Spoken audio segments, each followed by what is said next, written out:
क्या होता है ऑटो सीक्वेंसिंग? ये चेन टर्मिनेशन का ही पार्ट है, पर इसमें क्या अलग है, क्या मॉडिफिकेशन है या फिर क्या एक्स्ट्रा है जो हमने अभी तक पढ़ा है उससे अलग हो।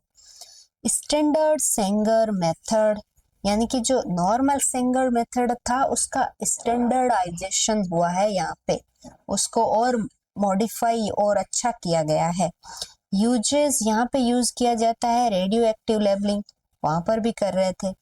Visualise by auto radiography, auto radiography से ही विजुअलाइज होता है। जो क्या होता है नॉर्मली जो रेडियो एक्टिव लेबलिंग होती है वो ऑटो रेडियोग्राफी से ही विजुअलाइज होती है। These are like connected with each other, है ना। Not suitable for automation. अब ऑटोमेशन के लिए ये चीज सुटेबल नहीं है, ये जो की जा रही है। तो इसका स्टैंडर्डाइज करने के लिए हम क्या करेंगे? तो ऑटोमेशन को हम कैसे अचीव करते हैं? फ्लोरोसेंट लेबलिंग करेंगे, या रेडियो एक्टिव लेबलिंग नहीं होगी। वहां पे रेडियो फ्लोरोसेंट दोनों थी, बट यहाँ पे ओनली फ्लोरोसेंट यूज करेंगे।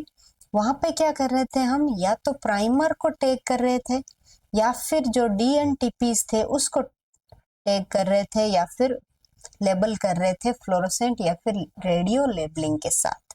बट यहाँ पे हम क्या कर रहे हैं? फ्लोरोसेंट के साथ लेबलिंग कर रहे हैं, वो भी किसकी? वो भी हम डाई डी ऑक्सी न्यूक्लियोटाइड। यहाँ पे डी ऑक्सी है, मतलब डी एनटीपीज है, यहाँ डबल डी एनटीपीज है। याद रखे ये डिफरेंस, कंफ्यूजन नहीं होना चाहिए।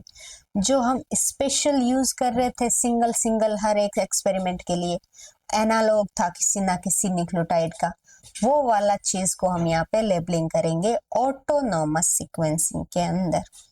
ऑटोमेटेड है ना, ऑटोमेटेड है ये, है ना, ऑटोनॉमस नहीं है। Okay, each D D NTPs has different fluorophore. यहाँ पे क्या करेंगे? हर एक जो चार हमने डी डी एनटीपीज लिए हैं, चारों को अलग अलग फ्लोरोसेंट से लेबल करेंगे।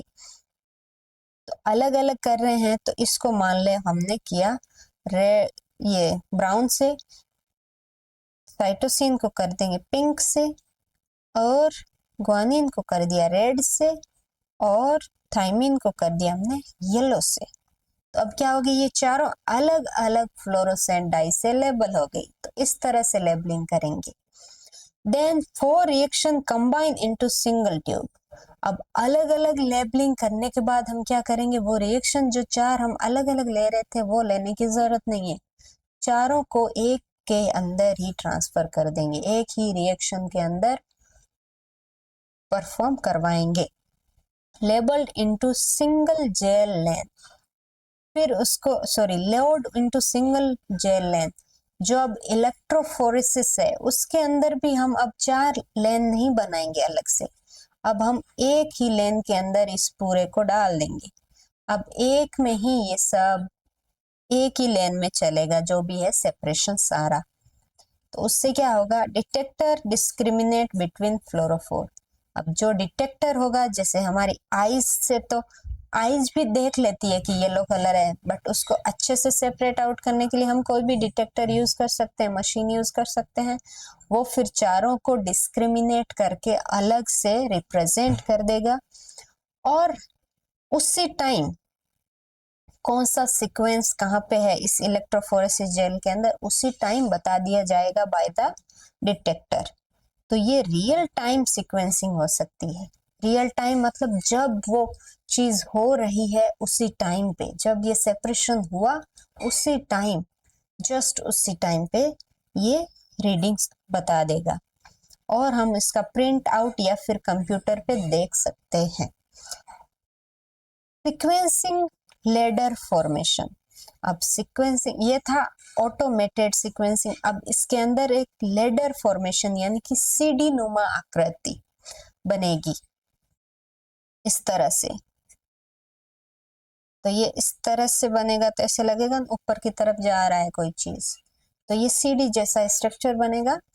रिएक्शन मिक्सचर इंक्लूड्स, तो इसके अंदर क्या क्या रिएक्शन चाहिए जो सीडी नुमा जो लेडर फॉर्मेशन होता है उसमें 4 तो न्यूक्लियोटाइड चाहिए और 4 ही अलग अलग जो हम फ्लोरोसेंट लेबलिंग कर रहे हैं वो वाले DNTP चाहिए, बाकी तो सब वो पहले हम जो यूज कर रहे थे वही रहेगा।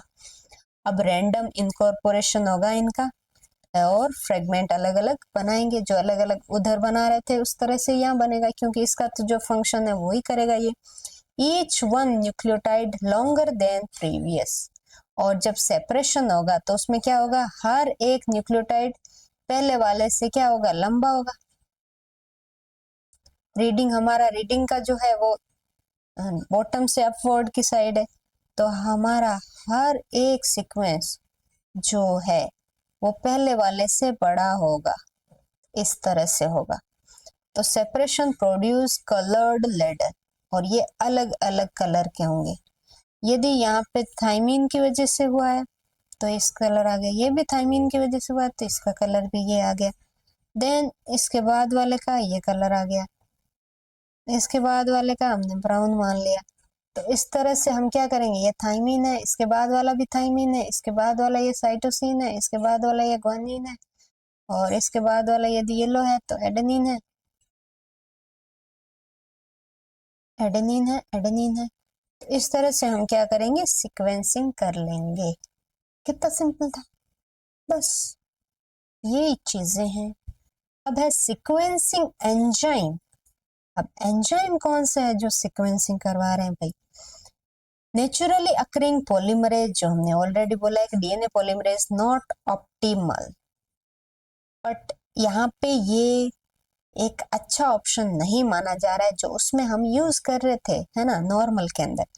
यहाँ डिजायरेबल प्रॉपर्टी क्या होगी, पॉलीमरेज हर कोई पॉलीमरेज नहीं उठाएंगे, यहाँ पे हमारी जो डिजायरेबल रिजल्ट हमको जैसा चाहिए उसके अकॉर्डिंग फंक्शन करने वाला एंजाइम चाहिए हमको।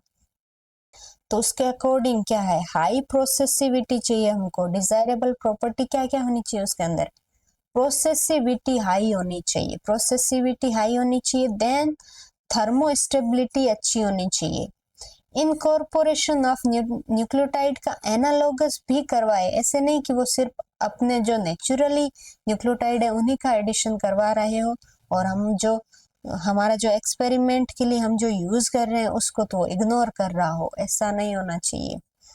और एक्सोन्यूक्लियस एक्टिविटी होनी चाहिए उसके अंदर। तो देख लेते हैं, हाई प्रोसेसिविटी के लिए degree to which chain extension continuous होना चाहिए बिफोर एंजाइम डिसोसिएट। जब तक एंजाइम वहां प्रेजेंट है वो कंटिन्यूअस चेन एक्सटेंशन करता जाए, कंटिन्यूअस न्यूक्लियोटाइड ऐड करता जाए। ऐसे नहीं थक गया मैं तो भाई थोड़ा रेस्ट करूंगा फिर ऐड करूंगा, फिर रेस्ट करूंगा फिर ऐड करूंगा, तो ऐसे होगा तो ऐसे वो अच्छा प्रोसेसिविटी या अच्छा परफॉर्म नहीं कर पा रहा है। तो इसके लिए मोस्ट प्रोसेसिविटी जो सबसे अच्छी है वो है T7 सीक्वेंसिंग की, और सबसे कम है इसके अंदर क्लीनआउट फ्रेगमेंट की। क्लीनआउट फ्रेगमेंट क्या है, जो डीएनए पॉलीमरेज नॉर्मली हम यूज करते हैं डीएनए सीक्वेंसिंग में, उसका 2 पार्ट है, एक लार्ज वाला, एक लार्ज सब यूनिट है, एक स्मॉल सब यूनिट है। जो लार्ज सब यूनिट है वो क्लीनआउट फ्रेगमेंट है।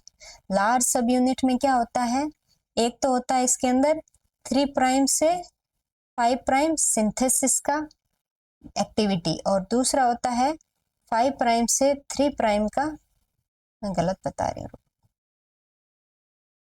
उल्टा बता दिया ना, सिंथेसिस होता है 5 से 3, ठीक है, सिंथेसिस होता है 5 to 3 डायरेक्शन, और इसका उल्टा इस साइड होता है प्रूफ रीडिंग। तो ये वाली प्रूफ रीडिंग होनी चाहिए, ये होता है क्लीनआउट फ्रेगमेंट। जो स्मॉल वाले है इसके अंदर क्या एक्टिविटी होती है, इसके अंदर होती है जब ये सिंथेसिस कर रहा है उसी ड्यूरेशन में ये यहाँ इस साइड में क्या करे, प्रूफ रीडिंग करे, यानी एंडोन्यूक्लियस एक्टिविटी, एक्सोन्यूक्लियस या एंडोन्यूक्लियस एक्टिविटी या प्रूफ रीडिंग एक्टिविटी इसमें होती है। 5 to 3 जब पॉलीमरेज चल रहा है उसी के साथ साथ वाली इसमें ये रिवर्स वाली है, यानी कि पॉलीमरेज तो अलग डायरेक्शन में चलेगा और उसकी प्रूफ रीडिंग अलग डायरेक्शन में होगी। That is the clean-out fragment. Then thermostability चाहिए, important for cycle sequencing। जब बहुत सारा डीएनए सिंथेसिस करवा रहे हैं तो पॉलीमरेज चेन रिएक्शन चल रही है वहां पे, तो उसके अंदर हम अलग अलग साइकिल चलाते हैं, तो उसके हमको टेम्पलेट चाहिए। टेम्पलेट बनाने के लिए क्या करते हैं हम, दो स्टैंड है उसको सेपरेट आउट करते हैं। सेपरेट करने के लिए चाहिए थर्मल यानी कि टेम्परेचर में इंक्रीमेंट। तो टेम्परेचर वहां इंक्रीज होगा तो जो ये पॉलीमरेज है ऐसे नहीं डिग्रेड हो जाए, तो उसका वहां पे टिके रहना या मजबूती से खड़े रहना जरूरी है। तो उसके लिए हम यूज करते हैं टेग पॉलीमरेज, इसके लिए सबसे बेस्ट होता है। एंड इसके और भी वेरिएंट होते हैं, उसको यूज कर सकते हैं इस चीज के लिए। Most incorporate dye terminator efficiently, यानी कि हमने क्या किया, डबल डीएनटीपीज को क्या किया है, लेबलिंग करी है फ्लोरोसेंट के साथ। तो फ्लोरोसेंट के साथ यदि लेबलिंग करी है तो लेबलिंग के साथ में टर्मिनेशन के लिए उस डाई किए हुए को इनकॉर्पोरेट अच्छे से करे, वैसा एंजाइम होना चाहिए। टर्मिनेशन एफिशिएंटली होना चाहिए, सिमिलर होना चाहिए, सबके अंदर भेदभाव नहीं होना चाहिए किसी के अंदर, और अवॉइड करे अनइवन पीक को, ऐसे नहीं। हाँ, तो ये सिमिलरिटी होगी तो अनइवन पीक अवॉइड हो जाएगा। एक चीज को ज्यादा ऐड करना, दूसरी चीज को कम ऐड करना, यानी कि अनइवन पीक कब दिखेगा, जब कलर एक फ्लोरोसेंट, हमने 4 फ्लोरोसेंट डाई को यूज किया है, एक फ्लोरोसेंट बहुत हाई जा रहा है, एक में 100 आ रहा है, एक में नंबर, एक में आ रहा है 5, तो ये बहुत बड़ा डिफरेंस है और ये हम कंसिडर नहीं करते। नॉर्मली डीएनए में क्या है, सीक्वेंस में हर एक न्यूक्लियोटाइड मोस्टली एफिशिएंटली रेशियो बराबर होता है, थोड़ा बहुत चेंज होता है ना। एक्सोन्यूक्लियस एक्टिविटी के लिए पॉलीमरेज में है, पॉलीमरेज के अंदर क्या होना चाहिए, ये 3 प्राइम एक्सोन्यूक्लियस एक्टिविटी होनी चाहिए जो प्रूफ रीडिंग करती है। 5 प्राइम एक्सोन्यूक्लियस एक्टिविटी अनडिजायरेबल मानी जाती है। यूज होती है वेरिएंट लैकिंग दीज एक्टिविटी, और हम यूज किसको करेंगे, जिसमें ये एक्टिविटी ना हो, ये वाली हो, तभी हम यूज करते हैं। और थर्मल सीक्वेंसिंग कर सके, टेम्परेचर ज्यादा है तो भी हो सके वहां पे। ये था क्या, सीक्वेंस एंजाइम और ऑटोमेटेड सीक्वेंसिंग। एंजाइम सीक्वेंसिंग और ऑटोमेटेड सीक्वेंसिंग, कौन से एंजाइम यूज होते हैं, डिजायरेबल एंजाइम क्या है, और ऑटोमेटेड हो चीजें, ज्यादा मेहनत ना करनी पड़े और अच्छे से और कम टाइम में हो, तो वो चीज हम यूज करेंगे। तो ये था ये सब। अब चलेंगे केमिकल डिग्रेडेशन मेथड के ऊपर नेक्स्ट क्लास के अंदर।